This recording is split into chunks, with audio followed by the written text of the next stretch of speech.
Doa mulai. Doa selesai. Kabar kalian semua anak-anak? Baik, Bu. Alhamdulillah, semoga kita semua selalu diberi kesehatan ya, mengingat saat ini ada pandemi COVID-19.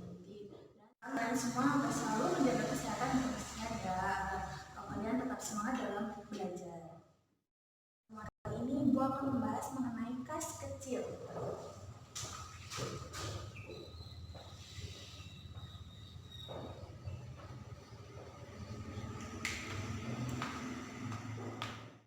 Minggu lalu Ibu sudah membahas mengenai kas dan setara kas. Ada yang masih ingat tentang kas itu apa?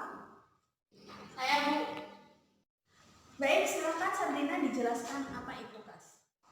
Kas adalah suatu golongan aktiva lancar di dalam perusahaan yang berbentuk uang tunai.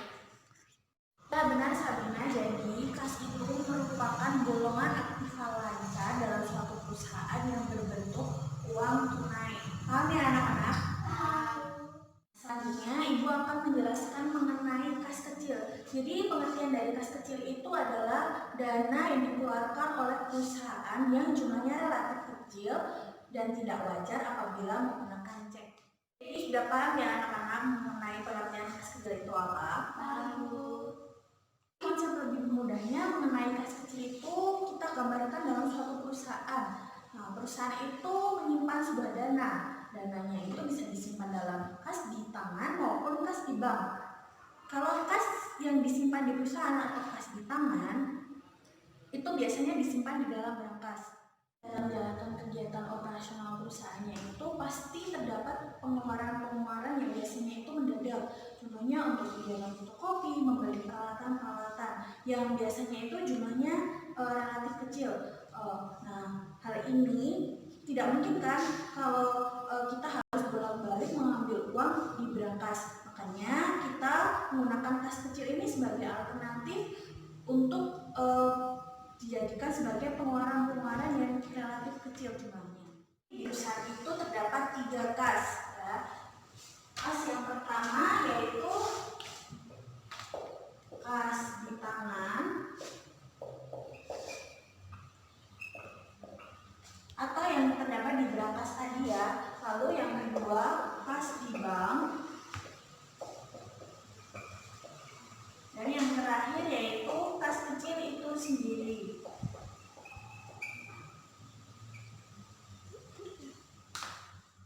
Selanjutnya setelah dari pengertian kas kecil kita lanjut ke fungsi kas kecil. Jadi fungsi utama dari kas kecil itu sendiri adalah untuk menunjang efektivitas dari perusahaan.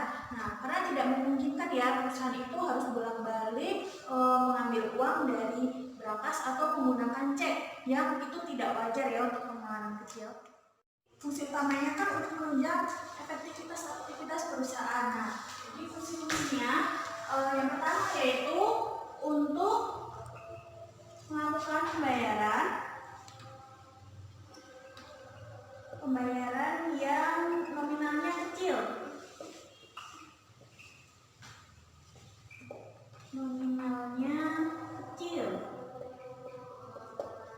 Lalu yang kedua sebagai dana talangan.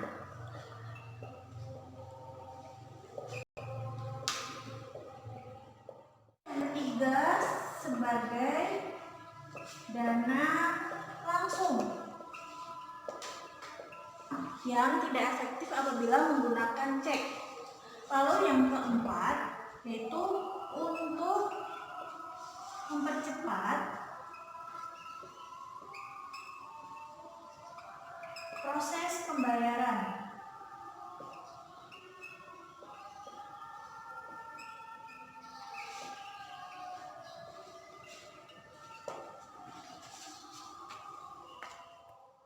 Jadi mengenai fungsi kas kecil udah paham ya anak-anak? Paham, Bu. Dari fungsi kas kecil kita lanjut ke sistem pencatatan dari kas kecil. Nah, sistem pencatatan dalam kas kecil itu ada 2 macam. Yang pertama yaitu sistem pencatatan dana tetap atau IPRES Fund System. Lalu yang kedua yaitu sistem pencatatan dana fluktuasi.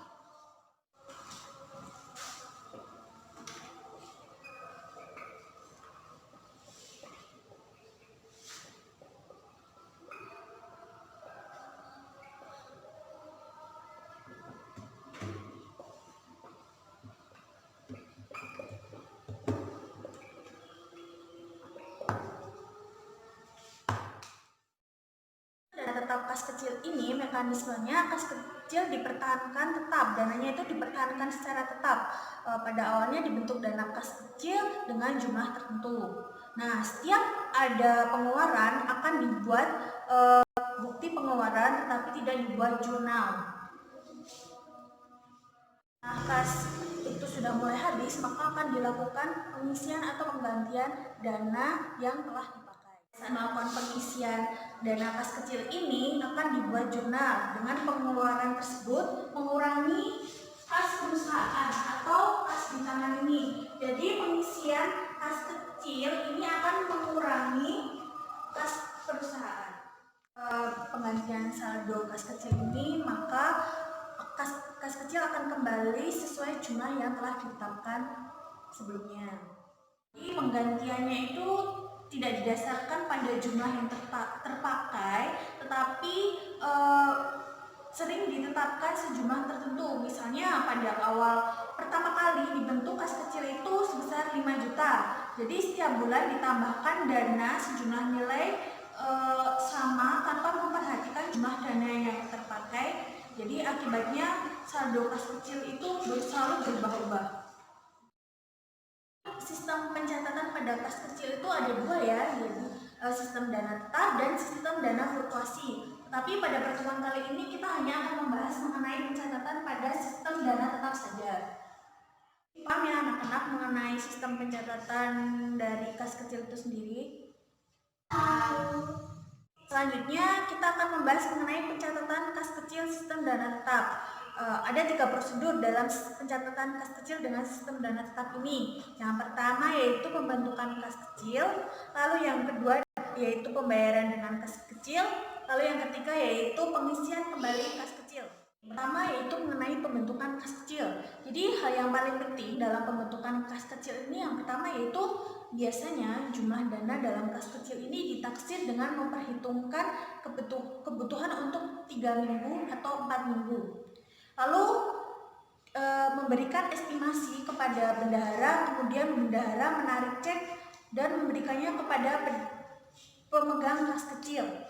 Lalu selanjutnya yaitu pemegang kas kecil menguangkan cek tadi untuk dimasukkan ke dalam saldo kas kecil.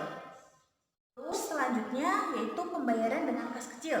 Nah, pemegang kas kecil itu mempunyai kewenangan untuk melakukan pengeluaran kas dengan menggunakan uang yang terdapat dalam kas kecil sepanjang tidak bertentangan dengan kebijakan yang telah ditetapkan oleh perusahaan. Nah, biasanya dokumen yang tersedia untuk pengeluaran kas kecil ini ada 3. Yaitu yang pertama itu permintaan pemakaian kas kecil, lalu yang kedua bukti pengeluaran kas kecil, dan yang ketiga yaitu dokumen pendukung atau nota atau kita biasanya sebut dengan kwitansi. Lanjut pada prosedur yang ketiga dalam pencatatan sistem dana tetap ini yaitu pengisian kembali kas kecil. Nah, pengisian kembali dilakukan oleh pemegang kas kecil. Nah, pemegang kas kecil harus menyiapkan daftar pengeluaran atau daftar pemakaian kas kecil yang telah dilakukan dengan dilampiri bukti-bukti pendukung pengeluaran kas kecil itu sendiri. Uang yang terdapat dalam dana kas kecil ini mencapai tingkat minimum, maka akan dilakukan pengisian kembali. Agar lebih jelas mengenai pencatatan kas kecil sistem dana tetap ini, saya akan memberikan sebuah ilustrasi atau contoh kasus mengenai kas kecil ya. Memudahkan mengenai proses pencatatan kas kecil, di sini terdapat contoh kasus untuk pencatatan dana kas kecil ya. Jadi di sini ada kasus yaitu CV Dworawati pada tanggal 1 Desember 2009 itu membentuk dana kas kecil sebesar 100.000. Nah, dananya ini diisi setiap 2 minggu sekali. Nah, terdapat transaksi pada tanggal 1 sampai 14 Desember. Karena pengisiannya dilakukan selama 2 minggu sekali ya. Jadi yang pertama ya ini transaksi mengenai biaya perangkau dan materai sejumlah 10.000, lalu biaya listrik sebesar 25.000, biaya telepon sebesar 30.000, biaya suplis kantor sebesar 20.000, dan biaya rapat dan lain-lain sebesar 12.500. Lalu transaksi selanjutnya pada tanggal 15 sampai 31 Desember atau minggu kedua itu terdapat transaksi yang pertama yaitu biaya perangko dan materai sebesar 15.000, lalu biaya langganan surat kabar sebesar 6.000, lalu biaya langganan majalah sebesar 12.500, lalu biaya subsidi kantor sebesar 45.000 dan biaya rapat dan lain-lain sebesar 17.500. Nah, yang akan kita lakukan pertama kali adalah menulis jurnal pembentukan dana kas kecil pada tanggal 1 Desember.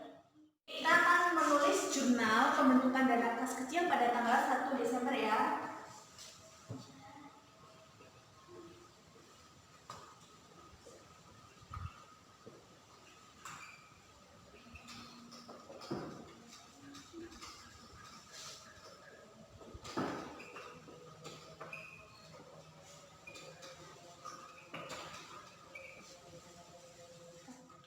Dana kas kecil ini pada tanggal 1 Desember pada debit itu ditulis dana kas kecil sebesar 100.000, lalu pada kredit ditulis kas sebesar 100.000. Nah, kas ini bisa diperoleh dari kas di tangan atau yang ada dana yang ada di perusahaan atau cash in bank atau kas yang ada di bank.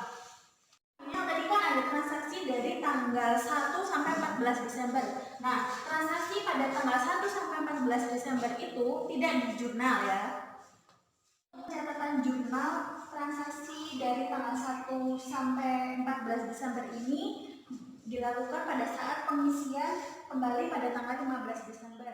Jurnalnya yaitu biaya perangko dan materai sebesar 10.000, biaya listrik sebesar 25.000, biaya telepon sebesar 30.000, biaya suplis kantor sebesar 20.000, biaya rapat dan lain-lain sebesar 12.500 itu terdapat pada debit. Lalu untuk kreditnya yaitu kas itu sebesar 97.500 atau sesuai total dari biaya-biaya tersebut. Transaksi dari tanggal 15 sampai 31 Desember tidak dicatat ya. Untuk penulisan jurnal dilakukan pada tanggal 31 Desember. Pada saat pengisian dana kembali kas kecil. Nah, jurnalnya yaitu tercatat untuk 31 Desember yaitu berupa biaya perangko dan materai sebesar 15.000, langganan surat kabar sebesar 6.000, langganan majalah sebesar 12.500, biaya subsidi kantor sebesar 45.000, biaya rapat dan lain-lain sebesar 17.500 itu terdapat pada debit. Lalu untuk kreditnya yaitu kas sejumlah 96.000 rupiah. Oke, itu tadi penjelasan mengenai kas kecil, sistem dana tetap dan pencatatannya. Ada yang ingin ditanyakan anak-anak? Tidak ada. Oke, kalau tidak ada yang ingin ditanyakan, setelah ini akan dibentuk kelompok. Setiap kelompok akan saya beri kasus. Nah, setelah itu silakan didiskusikan dengan teman kelompoknya, lalu nanti silakan presentasikan di depan dengan cara menjawab kasus-kasus yang telah diberikan oleh saya ya.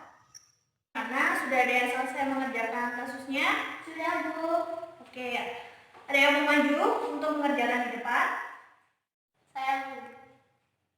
Oke, Sabrina silakan maju ke depan untuk mengerjakan, dan yang lain tolong memperhatikan ya.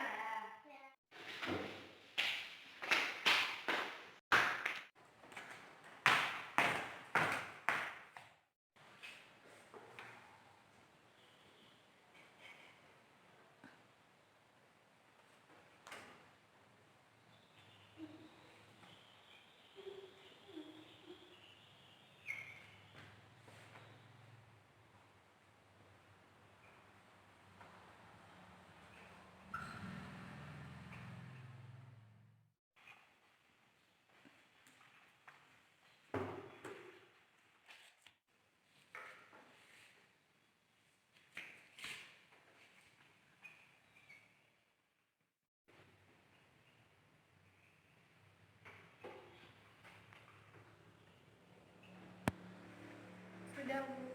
Oke, Mas Sabrin silakan duduk kembali.